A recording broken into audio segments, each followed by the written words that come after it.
बच्चे आज हमारा चैप्टर है organic chemistry basic principles and techniques, ऐसे इसका टाइटल ऑफ द चैप्टर। तो एक तरह से इसको हम शुरुआत करेंगे इनऑर्गेनिक कॉन्सेप्ट की। इनऑर्गेनिक केमिस्ट्री में हमने कार्बन से रिलेटेड काफी कुछ किया है। अभी तक हाइब्रिडाइजेशन के बारे में पढ़ के सब कुछ किया हुआ है, राइट। एमओटी की थी, मॉलिक्यूलर ऑर्बिटल थ्योरी, है ना। उसके बेसिस पे कुछ टॉपिक्स आएंगे, बट वो ज्यादा डीप नहीं होंगे। मेन बात जो मैं समझने वाली थी वो करेंगे। तो बेसिकली ये चैप्टर है introduction to organic chemistry. Organic chemistry क्या होती है, इसके अंदर कैसे कंपाउंड्स बनते नहीं बेसिकली उनकी नोमेनक्लेचर यानी कि उसकी नेमिंग कैसे होती है, पहले इनको क्या कहा जाता था, और आईयूपैक आईयूपैक के नियमों के अनुसार अब उनको क्या कहा जाता है। इसमें हमें ढेर सारे बच्चे कंपाउंड देखने को मिलेंगे, उनके नेम्स कैसे बनते हैं, अलग अलग वे से उनको रिप्रेजेंट कैसे किया जा सकता है। जैसे कि एक जिगजैग पैटर्न होता है, एक लुईस स्ट्रक्चर होती है, अलग अलग तरीकों से कैसे कंपाउंड को रिप्रेजेंट किया जा सकता है वो पढ़ेंगे। डिग्रीज पढ़ेंगे, कार्बन कैसे होते हैं, कार्बन के रिलेटेड ही एक्चुअली जो ऑर्गेनिक केमिस्ट्री है ज्यादा कार्बन के ऊपर बेस्ड है। क्यों?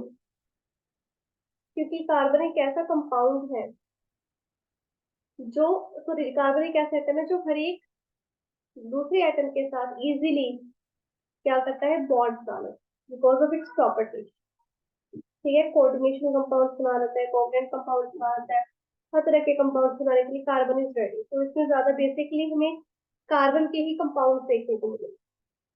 फिर इसमें फंक्शनल ग्रुप के बारे में पढ़ेंगे, और बहुत सारी और चीजें हैं जो कि आगे आगे आपको पता लगती जाएगी। ठीक है, तो शुरुआत करते हैं। अभी तक जो आपने पढ़ा है दैट इज कम्प्लीटली इनऑर्गेनिक।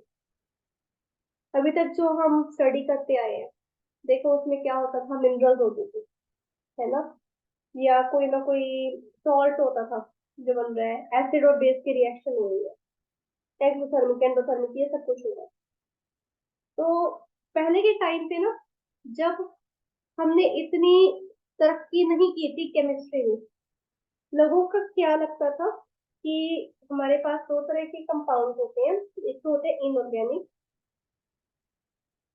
दूसरे होते हैं ऑर्गेनिक। नो डाउट दो तरह के कंपाउंड होते हैं। तो इनऑर्गेनिक होती है ना, ये बनते हैं मिनरल से, नॉन लिविंग सब्सटेंसेस से कंपाउंड बनते हैं। साल्ट हो गया, मिनरल हो गया, फिर पत्थर से कुछ निकल के आ रहा है, जमीन से खोद के निकल रही है, नया एलिमेंट मिल रहा है। ठीक है, तो सब हम इनऑर्गेनिक में पढ़ते हैं। फिर धीरे धीरे जैसे लोगों को नए नए कंपाउंड देखने को मिले, उनको कुछ ऐसे कंपाउंड देखने को मिले कि उन्होंने उन कंपाउंड साइंटिस्ट की अटेंशन को ग्रैब किया, like there were compounds of oil, sugar, fat. ठीक है, और जैसे यूरिया वगैरह हो गया, ये सब क्या थी, ऐसे कंपाउंड थे जो किसी सॉल्ट से नहीं बने, किसी मिनरल से नहीं बने हैं। ठीक है, बड़े ही बेसिक थे, but still they are different from these one. These compounds were actually formed by the living nature. Living nature में क्या है, प्लांट किंगडम से मिल रहे हैं, जिसकी रबर हो गया, फ्रुक्टोज हो गया, सुक्रोज हो गया। ठीक है, एनिमल किंगडम से भी हमें कुछ कंपाउंड मिलते हैं। तो ये लिविंग नेचर में से मिलता है हमें। उनमें से जो कंपाउंड्स मिलते हैं उनको उन्होंने बोला था ऑर्गेनिक कंपाउंड। तो पहले क्या थ्योरी थी कि जो inorganic compound they can be prepared in the lab, बहुत इजीली इनको लैब्स में प्रिपेयर कर सकते हैं, लेकिन इनऑर्गेनिक कंपाउंड को हम लैब में प्रिपेयर नहीं कर सकते। ठीक है, बट कुछ साइंटिस्ट आए, उन्होंने क्या किया, जिस एक्चुअली जिस साइंटिस्ट ने इनऑर्गेनिक कंपाउंड को लैब में बनाया था, that was by mistake. Obviously invention by mistake ही होती है, बट स्टिल उन्होंने एक रीअरेंजमेंट कर दी थी जब उन्होंने यूरिया बनाया था। ठीक है, तो एक साइंटिस्ट ने करके दिखा दिया कि हाँ भी मेरे को ऑर्गेनिक कंपाउंड जैसे कि यूरिया है उसको मैंने लैब में बना लिया, दैट मीन्स ऑर्गेनिक कंपाउंड्स को भी हम लैब में प्रिपेयर कर सकते हैं। फिर धीरे धीरे नए साइंटिस्ट आए, तो उन्होंने सिंथेसिस की, फैट की, ऑयल की, उससे नए कंपाउंड बनाए। ठीक है, और धीरे धीरे करके ऑर्गेनिक कंपाउंड का भी पता चले कि हाँ जी, उनको भी लैब्स में प्रिपेयर किया जा सकता है। ठीक है, अब जितने भी एंजाइम्स हैं, डीएनए वगैरह भी लैब में बनाए जाते हैं। कई सारे डीएनए मिला के एक नया जीव बनाने की कोशिश की जाती है। भाई बड़ी सीक्रेट लैब्स भी होती है, लोगों की प्राइवेट होती है, सरकारी होती है, सब तरह तरह की लैब्स होती है, सबके अपने इंटरेस्ट होते हैं। हमने बहुत सारी मूवीज भी देखी इससे रिलेटेड, एक शायद स्लाइस शायद मूवी थी, उसमें भी था, काफी सारे डीएनए वगैरह मिला के एक क्रिएचर बनाया था जो कि बाद में डिस्ट्रक्टिव हो गया था। यूजुअली ऐसे ही होता है ना। इसके अलावा कार्बोहाइड्रेट, विटामिन, लिपिड, ये सब हमारे पास के ऑर्गेनिक कंपाउंड्स में आ जाते हैं। इनऑर्गेनिक में जैसे नेचुरल गैस, पेट्रोलियम, ये भी, ये दोनों में ही थोड़ा थोड़ा करके कंसिडर करते हैं। ठीक है, तो इस चैप्टर की शुरुआत करते हैं हम एक थ्योरी से। ये तो जनरल इंट्रोडक्शन होगी कि इतिहास हो गया एक तरह से ऑर्गेनिक कंपाउंड का। ठीक है, अब हम बढ़ते हैं आगे। इसमें हम लेंगे फर्स्ट टॉपिक इस चैप्टर का, that is vital force theory. Vital force theory means, vital force क्या, वाइटल का क्या मतलब होता है? Important, crucial. कैसी क्रूशियल फोर्स जिससे रिलेटेड एक थ्योरी बनाई गई है। ठीक है, एक्चुअली क्या था, जब तक 19th सेंचुरी थी, जैसे मैंने अभी बताया, ये सारे केमिस्ट थे, साइंटिस्ट थे जो कि ऑर्गेनिक कंपाउंड को लैब में सिंथेसिस करना चाहते थे, सिंथेसाइज करना चाहते थे, लेकिन यूजुअली सभी फेल हो रहे थे। ठीक है, उनका क्या मानना था कि आइसोलेटेड जो प्लांट्स एंड एनिमल्स हैं, उनमें से ही हम इनको निकाल सकते हैं। लेकिन हमारे पास एक स्वीडिश केमिस्ट आया, his name was Berzelius। ठीक है, इन्होंने क्या किया, इन्होंने कहा कि जो सिंथेसिस है एनिमल और प्लांट से, जो ऑर्गेनिक कंपाउंड बन सकते हैं, उनकी जो सिंथेसिस है, ये एक मिस्टीरियस फोर्स के कारण होती है। ठीक है, बड़ी सी मिस्टीरियस फोर्स होती है जो कि किसी जादू टोने से हो सकती है वगैरह वगैरह। उन्होंने बताया कि उस फोर्स के कारण ही जो है ऑर्गेनिक कंपाउंड को हम लैब में सिंथेसाइज कर सकते हैं। उन्हीं के नेचर की तरफ से एक खास तरह की शक्ति प्रदान होती है, तब जाकर हम क्या है ऑर्गेनिक कंपाउंड को लैब में प्रिपेयर कर पाते हैं, वरना हम मिक्स कर पाते हैं। पर ये जो वाइटल फोर्स थ्योरी इन्होंने बताई, ऑब्वियसली ये चीज पॉसिबल नहीं है। एक मिस्टीरियस फोर्स है तो वो क्या है, उसके बारे में स्टडी होगी। तो इस चीज के बारे में बहुत लोगों ने मजाक भी उड़ाया, क्रिटिसाइज हुई ये थ्योरी। ठीक है, तो 1828 में क्या हुआ, एक जर्मन केमिस्ट आए, जिसने वाज फ्रेडरिच वोल्लर। तो मैंने बताया ना कि उन्होंने यूरिया बनाया, तो उन्होंने क्या किया, एक्सीडेंटली यूरिया ऑब्टेन कर लेना। What is urea? NH2 CO NH। ठीक है, ये एक ऑर्गेनिक कंपाउंड है। ये होता है कि एक्चुअल में एनिमल्स, एनिमल्स की कहूंगी, मैमल्स का यूरिन होता है। ठीक है, हम सब मैमल्स में, तो हमारे यूरिन में यूरिया प्रेजेंट होता है, कंपाउंड प्रेजेंट होता है। ठीक है, तो एक्चुअली वोलर क्या कर रहे थे, वो अमोनियम साइनेट बनाना चाह रहे थे। ठीक है, ये एक मिनरल ओरिजिन का सब्सटेंस है। तो उन्होंने क्या किया, अब देखिए उन्होंने किया क्या था, उन्होंने लिया ammonium sulphate in the presence of potassium cyanate. इन्होंने इसको क्या किया, अमोनियम साइनेट बना दिया। बनाना तो यही चाह रहे थे, but what he did, he heated this substance. उन्होंने इस अमोनियम साइनेट को हीट कर दिया। जैसे हीट किया, उसमें रीअरेंजमेंट हो गई। रीअरेंजमेंट होने के कारण ये क्या बन गया, NH2। तो it was actually made by accident. ठीक है, तो ये जो गलती से जो बन गया है सिस्टम, इसकी जो डिस्कवरी है उसने ऑर्गेनिक केमिस्ट्री में एक बड़ा रेवोल्यूशन लेके आया। क्योंकि पहले क्या मानते थे, बजीलियस का क्या कह रहा था, दूसरी डिस्पोज होती है, उसी के कारण जो है बन सकता है लैब में ऑर्गेनिक कंपाउंड, वरना नहीं बनेगा। इसे तो गलती से बना दिया, लैब में कोई मिस्टीरियस कुछ नहीं है। उससे पहले के लोग क्या कहते थे कि ऑर्गेनिक कंपाउंड क्या है, बन ही नहीं सकता लैब में, नेचर से मिलता है। उन्होंने इस चीज को भी झुठला दिया। ठीक है, तो फिर अब ये वाइटल फोर्स थ्योरी तो खत्म ही हो गई, नो डाउट। ये भी जो धारणा है वो खत्म हो गई कि हर ऑर्गेनिक कंपाउंड को लैब में प्रिपेयर कर सकते हैं। बस हमें अलग अलग तरीकों से इसको अरेंज करने की या वो सिंथेसाइज करने की जरूरत है। ठीक है, तो धीरे धीरे क्या हुआ, कोल आया इन 1845। हमारे पास आया कोल, उसने क्या प्रिपेयर कर दिया, एसिटिक एसिड, ये भी एक ऑर्गेनिक कंपाउंड है। फिर आया हेलन, उसने क्या प्रिपेयर किया, इथाइल एल्कोहल।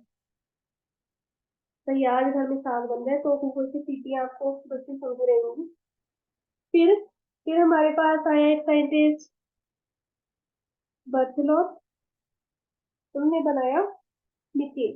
और धीरे धीरे करके ढेर सारे साइंटिस्ट आते रहे, उन्होंने नए से नए सब्सटेंसेस बनाना शुरू कर ही दिए। एसिटिक एसिड कैसे बना था वो देख लेते हैं। देखो उन्होंने क्या किया, कार्बन लिया, को हाइड्रोजन के साथ रिएक्ट करवाया with the help of electric arc. Electric arc की हेल्प से इनको क्या बनाए, बना दिए उन्होंने एसिटाइलिन। ठीक है, एसिटाइलिन के अंदर एज ए कैटलिस्ट उन्होंने क्या डाला, diluted sulphuric acid as well as mercurous sulphate. फिर क्या बन गया, एसिटाल्डिहाइड CH3CHO। यहाँ तक पहुंच गया, उन्होंने इसको ऑक्सीडाइज कर दिया। ऑक्सीडेशन की तो क्या हुआ, एसिटिक एसिड बन गया। तो ये जो सिंथेसिस हुई ऑर्गेनिक कंपाउंड की, उन्होंने ऑर्गेनिक केमिस्ट्री का जो पहले का कॉन्सेप्ट था उसको बिल्कुल ही चेंज कर दिया। तो by the middle of 19th century ढेर सारे साइंटिस्ट क्या कर रहे थे, अपनी तरफ से और नया ऑर्गेनिक कंपाउंड बनाने की कोशिश कर रहे थे इन द लैब। ठीक है, तो अभी मैंने आपको बताया चैप्टर की शुरुआत में कि इसमें ऑर्गेनिक केमिस्ट्री ना हम कार्बन के बारे में बात करते हैं। एक्चुअली एक स्टेटमेंट है वो देखिए, organic chemistry is the chemistry of compound of carbon. ये चीज हमें बहुत देखने को मिलेगी। क्यों है, एक्चुअल में ये वैसे डेफिनेशन इनकम्प्लीट है क्योंकि बहुत सारे कार्बन कंपाउंड हैं जो कि इनऑर्गेनिक है, बहुत सारे कंपाउंड हैं जो कि ऑर्गेनिक है। इनऑर्गेनिक कौन से हैं, carbon monoxide, dioxide, carbon disulphide, calcium carbonate, ये सारे के सारे इनऑर्गेनिक है।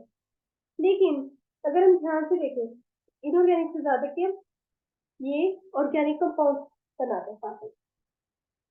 By combining with hydrogen it makes hydrocarbon. Hydrocarbon मतलब हाइड्रोजन प्लस कार्बन, हाइड्रोजन और कार्बन के दो जो कंपाउंड बने होंगे। तो ये जो कंपाउंड इतनी ज्यादा हाई क्वांटिटी में है, गिनना मुश्किल है, बहुत ही ज्यादा। ऊपर से कुछ जब ऐसे एटम्स लग जाते हैं, जैसे कि नाइट्रोजन का लग गया, साथ में बीच ऑक्सीजन का लग गया, जैसे कि एसिटिक एसिड है, लग गया, एसिटाल्डिहाइड है अभी किया। ठीक है, और यूरिया का अभी हमने किया है, तो ये कार्बन कंपाउंड है। समटाइम्स अलग भी हमारे पास एलिमेंट्स लग जाते हैं। ठीक है, वो भी अपने आप में क्या है, ऑर्गेनिक है। बट उन सभी में क्या प्रेजेंस है, कार्बन प्रेजेंस है। ठीक है, इस चीज का भी ध्यान रखना है। तो केमिस्ट्री में, ऑर्गेनिक केमिस्ट्री में क्या है, हाइड्रोकार्बन के बारे में हमें ज्यादा देखने को मिलेगा। कि CH के साथ जितने भी बॉन्ड बन रहे हैं, 1 बन रहा है, CH2 बन रहा है, CH3 बन रहा है, CH4 तो मीथेन ही हो गया है, इसके आगे तो कोई बनेगा नहीं। तो स्टिल आगे की आगे समटाइम्स इतनी कॉम्प्लेक्स हो जाती है कि हमारे पास 20 से 30 कार्बन साथ में होते हैं। तो कुछ तो इतने कॉम्प्लेक्स कंपाउंड होते हैं, हमें 50 से 80 कार्बन की चेन्स मिलती है, और उनमें साथ में क्या लगा होता है, हाइड्रोजन। ठीक है, तो जो मॉडर्न डेफिनेशन है ये है ओल्ड डेफिनेशन। मॉडर्न डेफिनेशन क्या है? Organic chemistry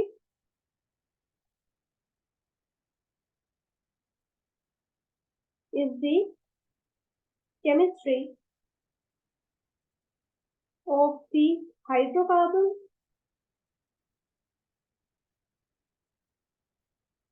and their derivatives.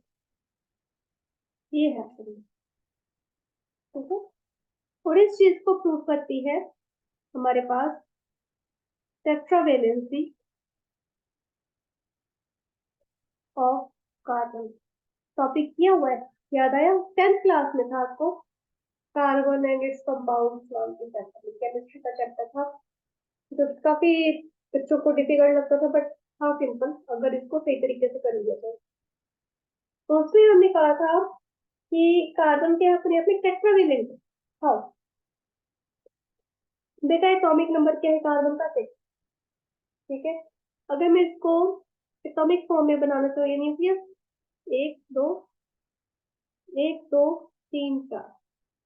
अब देखिए इसमें क्या होगा, या तो कार्बन किसी से 4 इलेक्ट्रॉन लेगा, उधारी देगा, के ऊपर आ जाएगा नेगेटिव चार्ज, या ये हो सकता है अपने चारों चारों इलेक्ट्रॉन किसी और को दे दे, फिर आ जाएगा positive charge. But for the sharing of electron what we need energy. ठीक है, अगर हमारे पास एनर्जी होगी तभी हम इलेक्ट्रॉन को सॉरी ट्रांसफरिंग कर सकते हैं, लूजिंग और गेनिंग। इलेक्ट्रॉन लूज करने के लिए भी एनर्जी चाहिए, इलेक्ट्रॉन गेन करने के लिए भी चाहिए, लूज करने के लिए भी चाहिए होती है। तो कार्बन तो छोटा सा कंपाउंड है बेटा, सॉरी छोटा सा एटम है, कि बस उतनी एनर्जी है नहीं कि वो 4 के 4 इलेक्ट्रॉन या तो किसी को ले ले अपना ऑक्टेट कंप्लीट करने के लिए, या अपने 4 के 4 इलेक्ट्रॉन किसी को दे दे अपना ड्यूप्लेट कंप्लीट करने के लिए। तो ये क्या होता है, एक शेयर इलेक्ट्रॉन। ठीक है, इसकी अगर हम इलेक्ट्रॉनिक कॉन्फ़िगरेशन देखें, that is 1s2, 2s2, 2p(x)1, 2p(y)1, 2p(z)0। तो आपको ये क्या हो गया, 1s2, 2s2, हाइब्रिडाइजेशन याद आ गई, 2p(x), 2p(y), 2p(z), तो इसमें भी एक और इसमें भी हो गया चीज, बिल्कुल होगी। अब कार्बन की वैलेंसी हम क्या करेंगे, वैलेंसी क्या होती है, आउटरमोस्ट शेल में कितने इलेक्ट्रॉन प्रेजेंट है, या कितनी तो प्रेजेंस होगी, कितने इलेक्ट्रॉन जो है कोई भी एटम लूज और गेन कर सकता है, शेयर कर सकता है, दैट इज वैलेंसी। तो ये इसकी 4 होगी। तो हर एक एटम का मेन गोल क्या होता है, तो चाहिए नोबल गैस कॉन्फ़िगरेशन। ठीक है, ये अपनी नियरेस्ट नोबल गैस कॉन्फ़िगरेशन को अचीव करने के लिए कार्बन ना तो लूज कर सकता है, ना ही गेन कर सकता है, क्योंकि अभी मैंने बताया एनर्जी चाहिए, आयनाइजेशन एंथैल्पी चाहिए, इलेक्ट्रॉन गेन एंथैल्पी चाहिए, दोनों ही इसके पास ये अमाउंट है नहीं। तो क्या करेगा, ये शेयर करेगा। ठीक है, तो शेयर करके ये कौन से कंपाउंड बनाएगा, कोवलेंट को, कोवलेंट कंपाउंड को। कोवलेंट कंपाउंड क्या होते हैं, compound formed by the sharing of electrons। ठीक है, तो कार्बन एटम जो है 4 कोवलेंट बॉन्ड बना सकते हैं मिक्स कंपाउंड। तो मान लीजिए मेरे पास मीथेन है, तो कार्बन के पास कितने इलेक्ट्रॉन है बाहर, तो 3 4, इसके लिए इसको 4 हाइड्रोजन चाहिए। ठीक है, 4 हाइड्रोजन कैसे आएगा, यानी कि इसको अलग दिखा देती हूँ, एक एच इधर, एक एच इधर, एक एच इधर, एक एच इधर, ये इसके साथ शेयर करे, ये इसके साथ, ये इसके साथ, और ये इसके साथ। ठीक है, तो इस तरह से इसके पास क्या बन जाएगा, लाइक दिस। तो मेरे पास 4 कार्बन हाइड्रोजन बॉन्ड होंगे by the sharing of electron. ठीक है, सिमिलरली जो कार्बन है ये अपना ऑक्टेट भी कंप्लीट कर लेता है by sharing its valence electron, ठीक है, with the electrons of some other atom. तो इस टेंडेंसी को हम क्या कहते हैं, कार्बन एटम की ये टेंडेंसी जिसमें ये 4 कोवलेंट बॉन्ड बना सकते हैं, इसको हम क्या बोलेंगे, टेट्रा कोवलेंसी ऑफ कार्बन। फिर कार्बन की एक और प्रॉपर्टी आती है, दैट इज कैटनेशन। कैटनेशन में क्या होता है, कार्बन एटम के पास एक कैपेसिटी है, unique capacity to form the bond with other carbon atom, यानी कि कार्बन सिर्फ हाइड्रोजन के साथ नहीं दूसरे कार्बन के साथ ही बॉन्ड बना सकते हैं इस तरह से। तो इधर कंप्लीट करने के लिए एच लग जाएगा, यहाँ पर ये वाला कार्बन इधर और इधर दोनों कार्बन के साथ बॉन्ड बना रहे, 2 बॉन्ड रह गए, इधर ये रह गया, सेम आ जाएगा, और जैसे फर्स्ट वाला था वैसे लास्ट वाला आ जाएगा, क्योंकि यहाँ पर कार्बन कार्बन में भी बॉन्ड बन गया। So the property of forming bonds with atoms of the same element. Property of forming bonds with the atoms of same element. तो ये सभी नहीं करते। ऑक्सीजन ले लो, नाइट्रोजन ले लो, इतनी लंबी लाइन बना देंगे, 20 कार्बन की चेन बना देंगी, तो सॉरी 20 ऑक्सीजन की चेन बन जाएगी। कार्बन बनाता है, carbon has this unique property, ठीक है, दैट इज द कैटनेशन। तो कार्बन की जो मैक्सिमम कैटनेशन है वो ग्रुप 14 में देखने को मिलती है। क्यों, क्योंकि उनके साथ जो है बॉन्ड स्ट्रेंथ उनकी ज्यादा हो जाती है, कार्बन की, कार्बन कार्बन बॉन्ड में ना बॉन्ड स्ट्रेंथ ज्यादा बढ़ जाती है, ठीक है। तो कार्बन कार्बन जो बॉन्ड स्ट्रेंथ है कितनी है, 335 किलो जूल पर मोल है, काफी स्ट्रॉन्ग है। सिलिकॉन सिलिकॉन भी करता है, ये भी कैटनेशन कर लेता है, सिलिकॉन सिलिकॉन की बस 220 किलो जूल पर मोल है, बहुत फर्क है। कार्बन तो दूसरे कार्बन के साथ जब बॉन्ड बनाता है तो काफी स्ट्रॉन्ग होती है, ठीक है। इसके अलावा जर्मेनियम भी बनाता है, ये भी इस प्रॉपर्टी को शो करता है, लेकिन उससे उससे भी वीक हो जाती है। कार्बन क्या है, लीनियर चेन में भी लिंक कर सकता है, ब्रांच चेन में भी कर सकता है, और साइक्लिक फॉर्म में भी बना सकता है, ठीक है, जैसे मैंने यहाँ पे लीनियर में भी दिखाया। कार्बन ब्रांच चेन में भी कर सकते हैं, जैसे कि यहाँ पर ऐसे इधर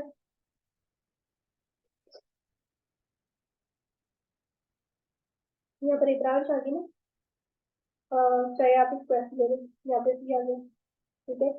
या आप कह लो कि बीच में है कार्बन, एक यहाँ पर बन गया, एक यहाँ, एक यहाँ, एक यहाँ, तो सभी ब्रांच चेन्स है।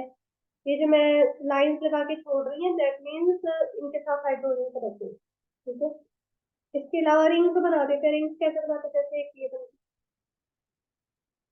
तीनों के बीच है बॉन्डिंग, तो साथ में इधर या इस तरह से,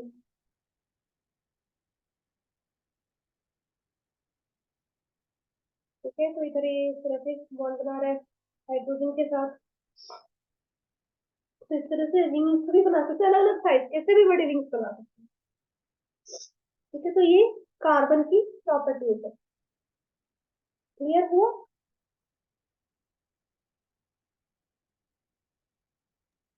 यस मैम।